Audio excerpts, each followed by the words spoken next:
करती हूँ। आज की इस वीडियो में कक्षा 10 की गणित विषय की प्रश्नावली त्रिभुज के बचनिट सवालों को हल करते हैं, जो परीक्षा की दृष्टि से महत्वपूर्ण सवाल हैं। चैनल पर नए हैं तो चैनल को लाइक एवं सब्सक्राइब जरूर करें। पहला क्वेश्चन है, निम्न में से कौन सा कथन असत्य है, यानी कौन सा कथन असत्य है इनमें। पहला ऑप्शन, सभी त्रिभुज समरूप होते हैं, सही है। तो सभी वर्ग समरूप होते हैं, यह भी सही है। सभी वृत्त समरूप होते हैं, यह भी सही है। समबाहु और विषमबाहु त्रिभुज समरूप होते हैं, यह गलत है। तो कौन सा ऑप्शन सही इसका? डी ऑप्शन इसका सही है। अगला सवाल है, यदि एक रेखा किसी त्रिभुज की दो भुजाओं को एक ही अनुपात में विभाजित करे तो यह रेखा तीसरी भुजा की क्या होती है? पहला ऑप्शन समांतर, बी है लंबवत, सी है 45 डिग्री कोण बनाती है, डी है इनमें से कोई नहीं। तो एक रेखा किसी त्रिभुज की भुजाओं को एक ही अनुपात में विभाजित करे तो तीसरी भुजा की क्या होती है? वो समांतर होती है। कौन सा ऑप्शन सही है? ए ऑप्शन सही है। प्रमेय के अनुसार वो क्या होती है? समांतर होती है। अगला सवाल है, निम्न में से कौन सी समरूपता की कसौटी नहीं है, यानी कौन सा समरूपता का नियम नहीं है। तो कौन कौन कौन ये समरूपता की कसौटी है?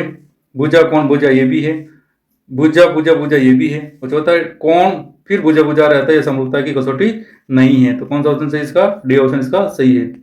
अगला सवाल है, त्रिभुज एबीसी में, जैसे कोई त्रिभुज है ये ए बी और सी में डी समांतर बीसी, यानी इस भुजा के समांतर भुजा है ये वाली, यानी बीसी के समांतर डी है, तो ये डी और ई है। तो ए डी बराबर 1.5, ये भुजा का मान 1.5 सेमी दिया हुआ है। डी बी बराबर 3 सेमी, यानी ये 3 सेमी दिया हुआ है। ए ई बराबर 1 सेमी, यानी 1 सेमी दिया हुआ है। तो इसी का मान निकालना है, इसका मान निकालना है। तो त्रिभुज के आधारभूत प्रमेय के अनुसार संगत भुजाओं का अनुपात, जैसे कि ए डी बटावा डी बी बराबर, इधर यह आ जाएगा ए ई बटावा ई सी।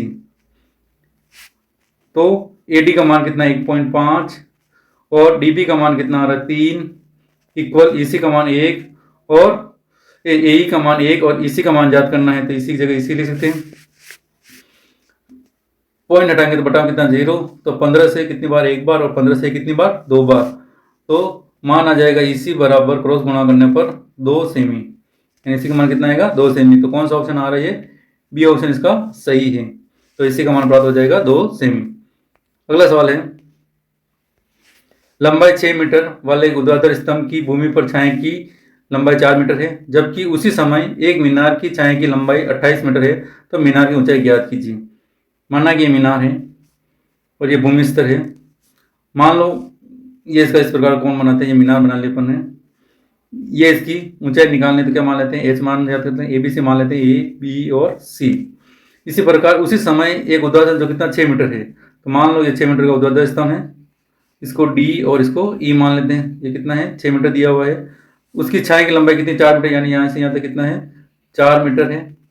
अब उसी समय मीनार की छाया की लंबाई 28 है, यानी बी सी पर यहाँ से यहाँ लगाकर कितना है? 28 मीटर दिया हुआ है। तो मीनार की ऊंचाई ज्ञात करनी है। तो दोनों त्रिभुज कौन सा? त्रिभुज डी ई सी। तो त्रिभुज डी ई सी समरूप कौन सा होगा? डी ई सी समरूप त्रिभुज ए बी सी, दोनों त्रिभुज क्या समरूप है, तो उनके संगत भुजाओं का अनुपात भी क्या होगा? समान होगा। तो इसकी संगत भुजा जैसे बड़ी की एच है, तो ये एच बटावा इसकी बड़ी कितना आ रहा है? 6, तो ये 6 आ जाएगा, इक्वल इसकी छाया की लंबाई कितनी है? 28 है, तो ये 28, और इसकी कितनी है? 4 है, तो ये 4 से 28 कितनी बार कटेगा? 7 बार कट जाएगा। तो गुणा करेंगे तो एच बराबर 7 का गुणा 6 से होगा तो कितना आएगा? 42 मीटर। तो इसकी मीनार की ऊंचाई कितनी आ गई? 42 मीटर। कौन सा ऑप्शन सही इसका? सी ऑप्शन इसका सही है। अगला सवाल है, यदि त्रिभुज एबीसी तथा त्रिभुज डीएफ में ए बी बटा डी बराबर बी सी बटा एफ डी हो तो वे समरूप होंगे। यदि कब समरूप होंगे? जैसे कि दीर्घ ए बी बटा डी ई इक्वल इसकी भुजा है डी ई, इसकी भुजा बी सी बराबर इधर दिया मान है बी सी बटावा एफ डी। अब त्रिभुज एबीसी में देखो ऊपर वाले में बी कॉमन आ रहा है, यहाँ पर बी आ रहा है, यहाँ पर बी आ रहा है, यहाँ पर भी डी आ रहा है, यहाँ पर भी डी आ रहा है। तो यानी त्रिभुज जैसे कि एबीसी लिखा वो किसके बराबर होगा? जैसे कि ये त्रिभुज यहाँ क्या आ जाएगा? डी आ जाएगा। अब तुलना करें तो ए की जगह क्या लिखा हो? ई, यहाँ ई आ जाएगा। और यहाँ सी की जगह लिखा हुआ एफ, यहाँ क्या हो जाएगा एफ। तो ये त्रिभुज एक तो एबीसी हो गया, दूसरा त्रिभुज क्या हो जाएगा ईडीएफ। तो समरूप कब होंगे जब इनके संगत कोण बराबर हो। तो संगत या बी के संगत कौन सा आ रहा है डी, तो कौन सा ऑप्शन सही इसका सी ऑप्शन सही है। तो दोनों त्रिभुज समरूप कब होंगे जब उनके संगत कोण भी समान हो। तो कोण बी किसके बराबर होगा कोण डी की, इसलिए सी ऑप्शन इसका सही है।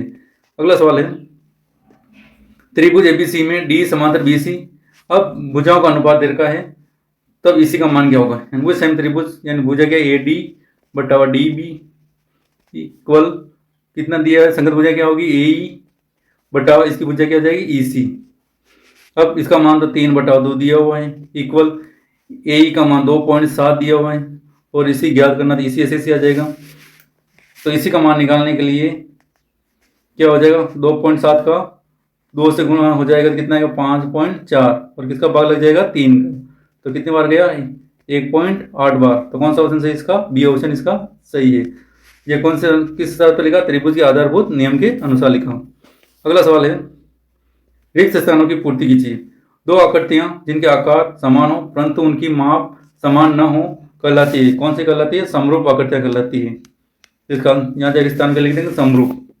अगला सवाल है भुजाओं की समान संख्या वाले दो बहुभुज समरूप होते हैं यदि उनके संगत कोण क्या होंगे बराबर, संगत कोण तो क्या हो बराबर हो तथा उनके संगत भुजाएं क्या हो समानुपाती, संगत भुजाएं क्या हो जाए समानुपाती हो।